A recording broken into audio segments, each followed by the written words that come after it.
Alright, so here's my video from my analysis paper about our personal bias in EMS and how it can affect patient care. I'm going to start out with a little bit of describing what an actual bias is, and then I'll work into my bias as it relates to everyone in EMS, and then my bias as to how it specifically relates to me.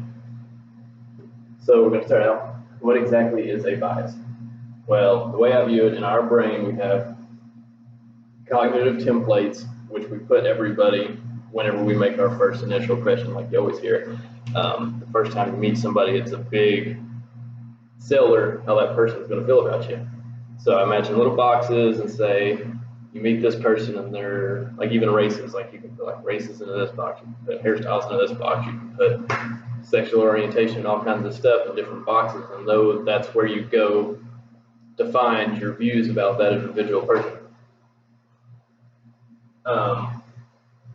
So different types of biases. You can be, it's pretty much judging in a sense. You can judge somebody on their hairstyle, you can judge somebody on sexual orientation, you can judge somebody by how they dress, what race they are, where they live, what they drive, how they live, drug abusers, alcoholics, all kinds of stuff. So next, how do we get our personal biases? Personal bias is more of a learned trait, I think personally. We can get them from our peers, we can get them from childhood experiences, past experiences, whatever we believe in, our morals.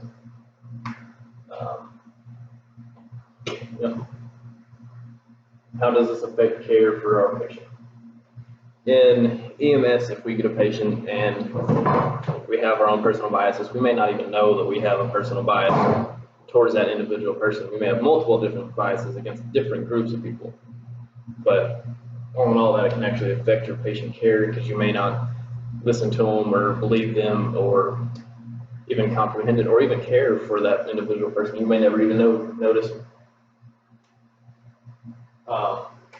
So that's kind of when we got to move into making sure that we separate our personal emotions from professional medical making decisions in EMS.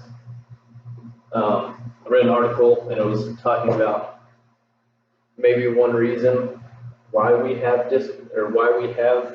these biases against other people is because our distant ancestors back a long, long time ago had to make split-second decisions whenever they met other people, if they're going to be a friend or if they're going to be a threat, and our mind just hasn't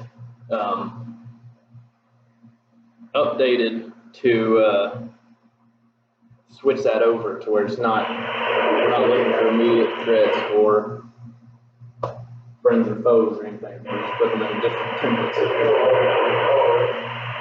Sorry, pager's going off. Sorry, little. All right. So anchoring bias specifically. An anchoring bias is an error in our mental process that maintains a first impression of someone, even if evidence points to the opposite. If we meet somebody and we have this first initial view on them that could be a really bad thing, but they could also be a really good person, and they could show us evidence of that, and that anchoring bias doesn't let us see that. As far as an anchoring bias in EMS, it could also lead to an incorrect diagnosis.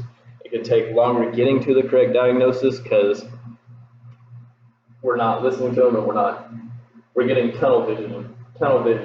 Say we're getting a history from a patient and they have a history of meth use and they're complaining of back pain, and so we're automatically thinking in our head, oh, this woman just wants to come with us and go to the hospital and get some drugs because she can't afford her meth this month or whenever she gets it. So we get tunnel vision, especially when we do our history of our patient from their past, and then we just stay there. Or afterwards, after we get that from them, we just completely stop listening. We don't reassess, or we just rush just so we can get them out of our truck sometimes. And that makes us miss stuff, have an incorrect diagnosis, or take way longer to get the correct diagnosis for that patient. What's next? Now we'll start moving into my personal bias and my personal bias as per like my department, other rural departments in EMS. I decided to do my specific personal bias over drug addicts and alcoholics because I do have a personal bias against drug addicts and alcoholics. One big reason why rural medics don't like addicts. So there's limited statistics as far as alcoholics and drug addicts go in rural areas as it would be up in the larger, more urbanized areas. Per capita, there's actually more drug addicts down here in these small rural towns. One reason I think is because there's not as much law around here, especially if you get out in the county and out of city limits. They believe that the cops ain't gonna mess with them, but our rural medics still cover those areas. We cover almost 600 square miles down here, and we have quite a few little small communities that's not actually in my town that our station's based out of, but it's just overrun by addicts and alcoholics and like that. And so we'll get called out there at crazy times of the night and stuff for somebody that just wants pain meds, and that's it. We have our frequent flyers.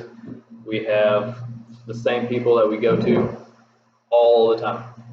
Know them by name, know exactly what they want. They don't get pain meds from us, and they blow a gasket and they flip out on us. They get to the hospital, they blow a gasket and flip out on the ER docs and the nurses.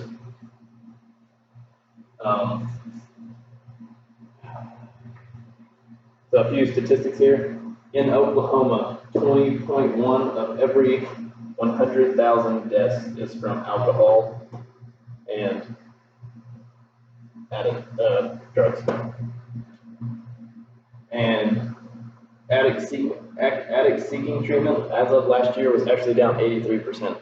So nobody's going out, addicts aren't going out and trying to get help as much as it seems. But the statistics don't lie, and on the other hand of that, drug and alcohol related motor vehicle crashes in the last year are up close to 50% of what it was a year prior. So Oklahoma has a huge, terrible drug issue right now. And a lot of it's stemming from these rural communities. Oklahoma drug rate is actually amongst the highest in the United States in recent years. So there's some statistics. That's why generalized people don't like the general idea of why rural medics don't like drug addicts. Now, I'll kind of get to my opinions on the deal now and why I'm biased against drug addicts.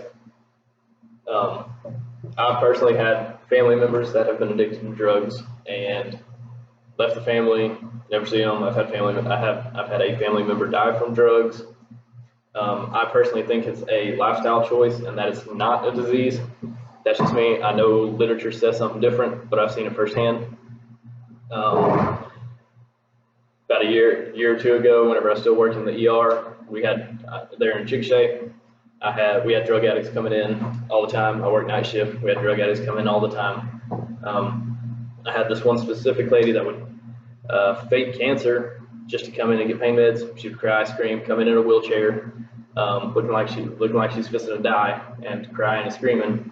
Then we knew her. We saw her all the time. Whenever the doc wouldn't give her pain meds or the right kind of pain meds or all that, she would suddenly learn how to walk again and storm out of the hospital, yelling, screaming.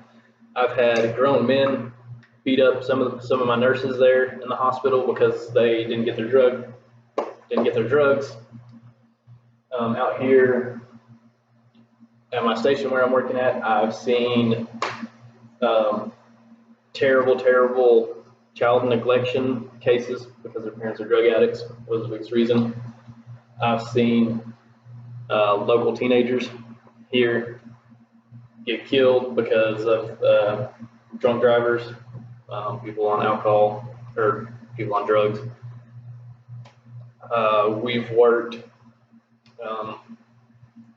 a premature birth before, because the mother, instead of prenatal care, she was buying cocaine, and so it really runs rampant out here. We've been in sticky situations where there's almost been assaults out in different small communities out here that we've been to, because they're just out of their head and they don't know what they're doing and all that.